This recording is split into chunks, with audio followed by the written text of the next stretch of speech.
សមត្ថកិច្ចព្រំដែនស្រុកម៉ាឡៃបង្ក្រាបការលួចនាំចូលសត្វស្វាជាច្រើនក្បាលនិងឃាត់ខ្លួនមនុស្ស5នាក់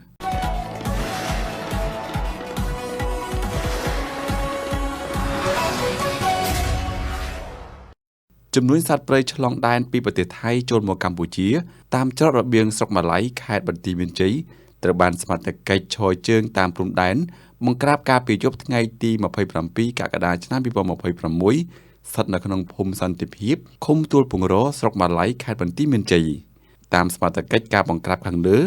ដឹកនាំដោយលោកឡាងបូរិនមេបញ្ជាការរងអាវុធហត្ថស្រុកម៉ាឡៃបានដឹកនាំកម្លាំងគណៈបញ្ជាការស្រុកម៉ាឡៃចុះឃាត់ខ្លួនមនុស្សសរុប5នាក់ជាពលរដ្ឋខ្មែររថយន្ត1គ្រឿងនិងម៉ូតូចំនួន3គ្រឿងដឹកសត្វស្វាចំនួន20ក្បាលកូន2ក្បាល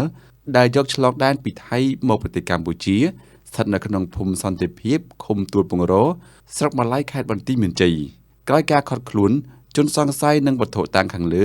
បានប្រកល់ទៅអធិការដ្ឋាននគរបាលស្រុកម៉ាឡៃនិងបានបន្តអនុវត្តនីតិវិធីបន្តទៅស្នងការ